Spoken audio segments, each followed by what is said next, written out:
What's up, guys? So, I didn't think that I was even going to speak on this subject, but it's apparent that it is affecting me as well as most of you, if not all of you. And I just wanted to speak on how the coronavirus has been affecting me. So, first of all, man, in order for the media to get to me, it must be something that's just extremely serious, man.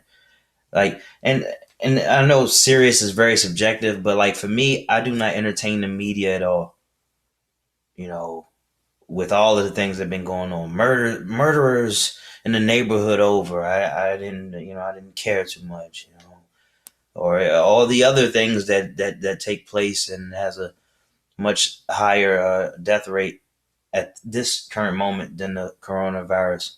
And I understand all those things. So for this to get to me, it's because, well, first of all, I can feel how it's affecting everybody else. I can sense the panic. I see the numbers.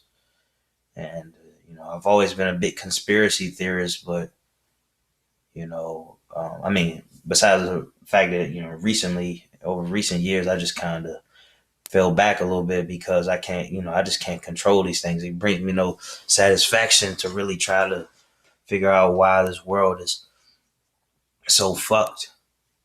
But like even at a time like now, man, I just all conspiracies, man. I'm putting it aside because, well, there's a lot going on. So here's what I realized, and I'll be going back and forth between what I see in the world and what I see in myself. That first of all, I'm extremely disappointed in myself personally because I feel like with the amount of time that I had spent researching all these conspiracies and things like that, you would think that I would be a lot more on it, man. And I was reading about the NDAA martial law back in 2012, and I remember as having tough times trying to sleep. Okay, well, maybe not 2012, but about 2013 or so, and my like it really shook up my life just reading these horrible things. It's almost like I couldn't get enough of it. It's almost like I wanted it. And I read of things happening that, well, that's kind of happening now, and it's definitely happening in other countries. It's definitely happening in Italy, for one. But yeah, man, like some of the things that I read about was to expect to see military personnel on your streets, man. Expect curfews, expect your guns to be taken away, expected to kind of look a lot like Nazi Germany. That's what I remember being fed to myself. Now, I don't think all of that will be true, but you're definitely going to be seeing some of that because there's just a lot of panic, and it's quite apparent that there will be a call for more lockdown. I mean, you see it, restaurants and all these other places are closing early. People being forced to work from home. Some people are out of work. You know, it's it's all over the place to say the least. And I just so happen to live very close to DC. I mean, I'll be driving into DC tonight, man. Like it's DC is not known for not having traffic, and I mean, let me just say, man, when you ride out around it towards the night, I mean, I could probably go right now. It's supposed to be rush hour, and it'd be pretty much fine, man. Like people are off the streets, people are in the houses. You know, contact is being kind of shunned. Having groups of more than they say 10 people now is kind of a violation. I live in Maryland, and just today at 10 a.m. Eastern time, the governor went on and kind of laid down the law. It was just talking about you are in violation if you are in a group with more than 10 people, and all these other things that I need to go back and read up on. It was kind of fresh when I was trying to read up on it. I wasn't going to sit down and listen to him. I was doing some other things. But yeah, so it's taught me that I'm disappointed in myself. I feel like I should have been working towards building myself up more of a nest egg, more of something that was that I can rely on, something kind of sustainable. That I can't really overstate how disappointed I am in myself, and to be honest, I was just definitely hard on myself these times. But it's just a series of things happening kind of all at once. But I was just thinking to myself not too long ago, man, I'm still in a pretty great position, and I can will myself. Which brings me to these other things. It's just like, you know, now is really the time to see how truly disciplined you can be. So, when I was doing intermittent fasting, it was for fun, but now it's good advice to probably do that, to probably take that advice, be thankful that you can eat one meal a day, as opposed to trying to stuff your face. And, I gotta uh, be comfortable with the fact that, maybe I won't be eating as many snacks, but I can do that. I mean, I've done it, I've done it at certain points in my life, and I've also consistently did it for over a year and a half or so. Not one meal a day, but intermittent fasting. So I definitely got the bones for that, man. But like, just wanting to pick on, like, it's the timing is extremely bad because, like, right around where it really started making news, I got the flu. My whole little family had the flu. My daughter had a fever, 104.5. And I had to separate from her. I had to leave her with my mom and my grandmother because I couldn't take care of her because I was starting to get extremely sick too, man. Like, it was so bad. Like, I was really thinking to myself, I was like, man, I never experienced a flu like this before. I could be dramatic, but man, this was horrible, man. Like, I remember taking hot showers multiple times a day, like multiple, like two, sometimes three times a day, just to get the whole sauna feel, man. Um, my whole body ached, which was new to me because uh, I never recalled aching like that. I mean, all over, man. Um, I couldn't eat at all. I had a very weak stomach, and in fact, I did throw up from taking Mucinex. Like, you hear me talking, and I'm still not together. I still got a cough. And I mean, this was over a week ago, when it started, like almost um, almost 2 weeks ago. Almost 2 weeks ago. So I was experiencing all that deeply, and I thought that maybe it was a coronavirus. I, I was supposed to go to the doctor, but it turned out that it ended up being um, kind of a on the phone appointment, and she kind of cleared me over the phone, so to speak. But it ended up being that way because she asked me, because she didn't want me to have it.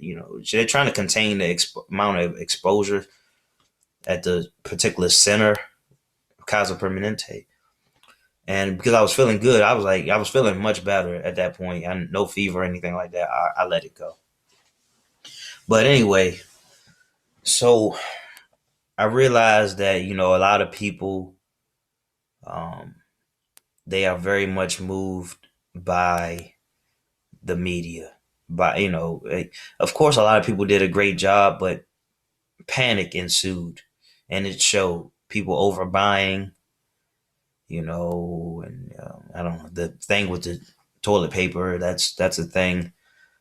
I think we should be finding that department. The people who really take a hit is those people who don't very much get out much. Older people, they're at risk for multiple reasons, but they can't fight with the frenzy. They used to this everyday thing, and now they got to get a little creative. But hopefully, that it's not even that dire of a situation. In that regard, hopefully, the older people still get the things that they need.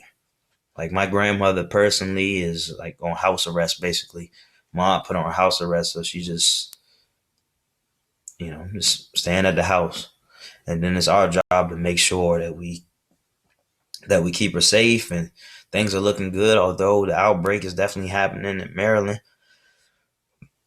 there's at least one death that I heard about. So it's kind of crazy, man. Like, I understand people are dying from all different types of reasons, but for some reason, this feels like I'm speaking at the end of the world.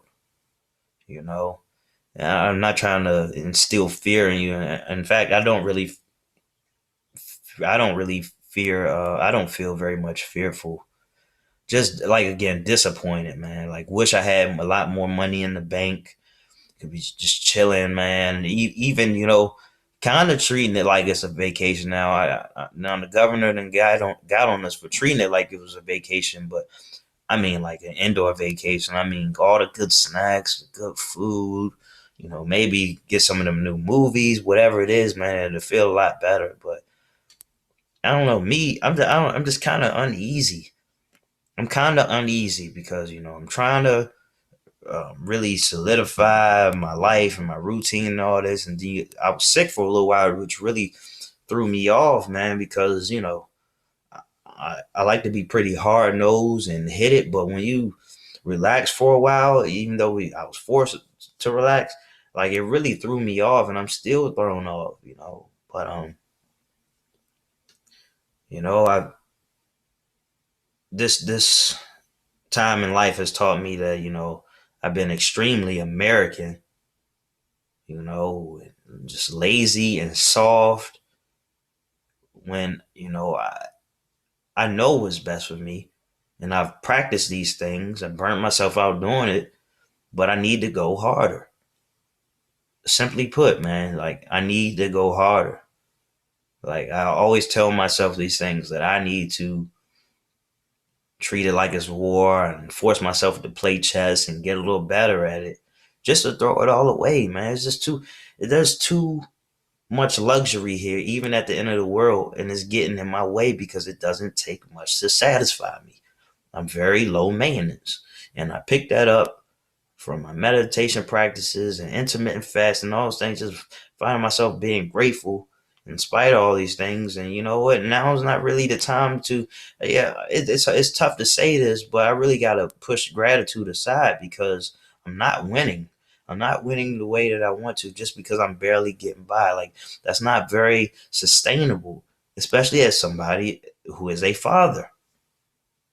That's the disappointing part. That's the disappointing part, man. I'm almost 30 years old, and I haven't always been thinking like an adult. I've been thinking like a goddamn child. I mean, low key trying to recover from trauma, but that's I'm definitely going to put that on the back burner. But outside of that, man, when I get a moment to goddamn relax, that's what I try to do. But I can't be taking as many moments as I've been taking, sick or not, man. Like shit is real. All right. So I'm glad that there are a lot of people who have been taken care of at this time, receiving money from their jobs and, not having things to worry about in that regard, man. Like, there's no way that I can allow this to happen again. Like, the next time some shit like this happens, or if it does, if it doesn't, whatever, man, I want to be extremely prepared, man. And I'm blowing it up, but man, I'm like a few steps away from that being the thing, man. Just Uh, definitely bummed out about that. So what else has this time taught me? Humor is your best friend. All right. Now, for now, we can get away with coronavirus jokes, and it's all good, and make jokes about money and things like that. But now it's according to the news. All right. I mean, it's starting to hit home. People are dying around the corner from us, and at the very least, people are getting it. So it's here. So after a while, those jokes they will be too soon.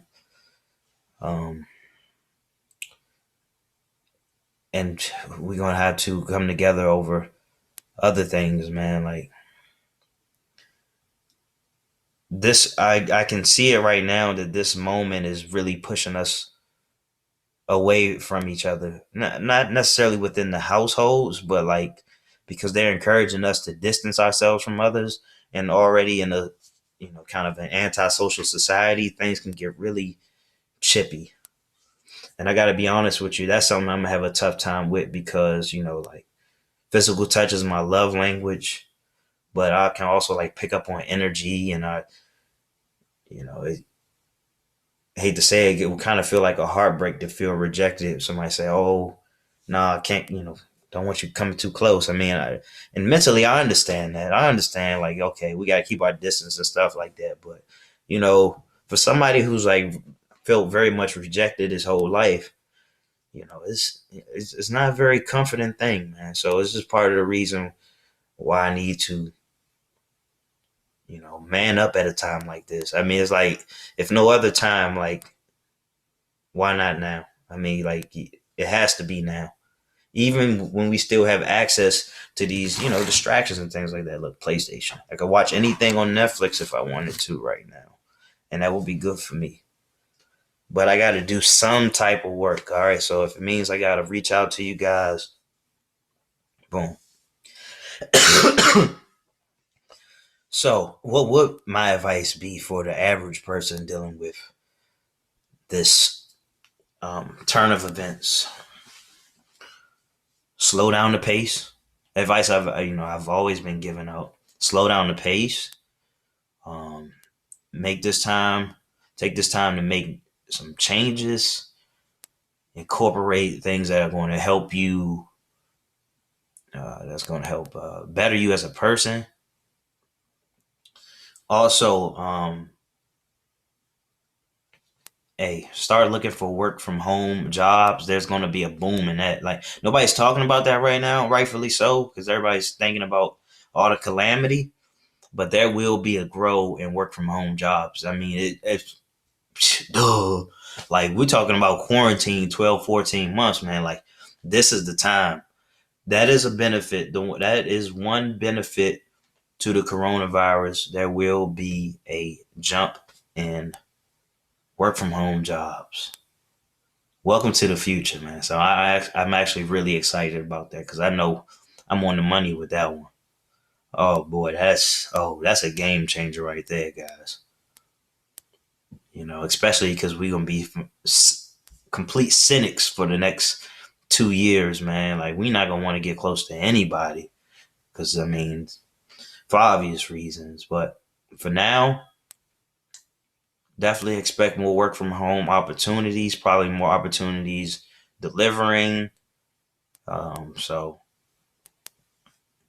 uh, uh, and with that being said, let me think if there's anything else that I'm missing. I don't really want to do a part two, but you know what? I actually will because I will be discovering more things about myself and other people. So, guys, stay safe. No need to panic because whatever's going to happen is going to happen. Don't do anything that you deem to be unnecessary. Raise your vibrations however you see fit. And just be kind to one another because these are trying times. All right.